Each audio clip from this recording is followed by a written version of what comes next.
We're touching on these different marks of our age.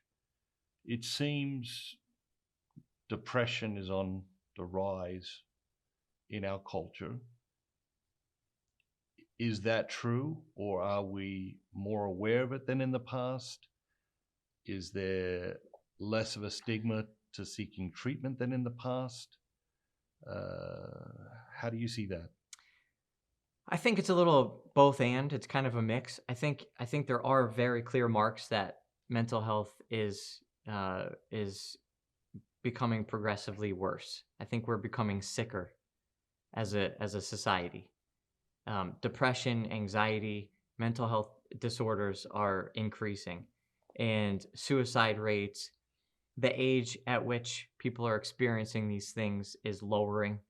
So we have kids 7, 8, 9 years old who are showing a lot more suicidality than ever before. Obviously, all these different addictions that we've been talking about, like this stuff is rampant and it's definitely happening. I think at the same time, we're also just more aware of the issue. And so I don't know, exactly how that actually pans out, but I do think that this is a serious issue. I think in general, we're moving further away from an awareness of God in our society. And the more that we don't have a grounding in the eternal truths, the more terrifying life becomes. And these difficulties are erupting all around us, and we have less and less and less to ground on. And now it's becoming horrifying to be alive.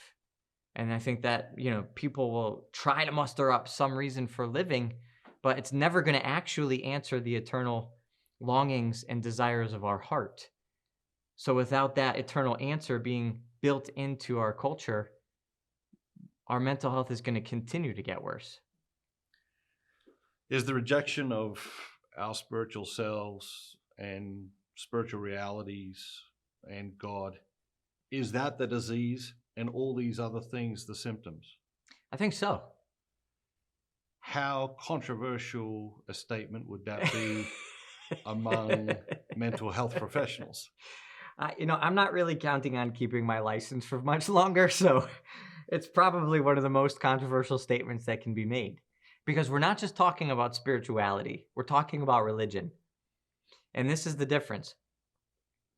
Secular psychology is increasingly aware and interested in spirituality. But as soon as spirituality lays any kind of claim on an objective religious truth, a principle, an eternal reality that goes beyond what we feel, it is adamantly, flatly rejected. And with volatility,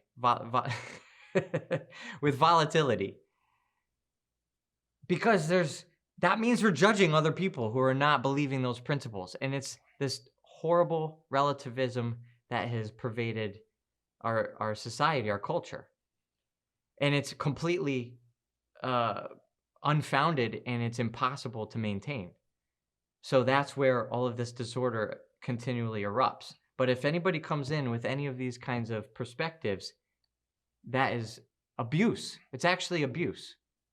According to the APA Code of Ethics, they have entered in the 2017 edition, updated revision of the Code of Ethics.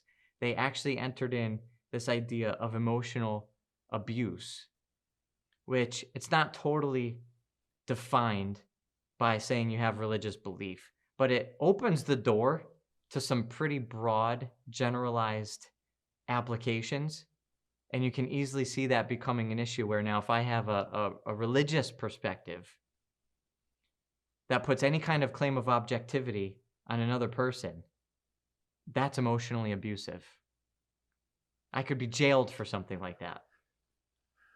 As a therapist? As a Catholic therapist. Okay. As a religious therapist. Okay.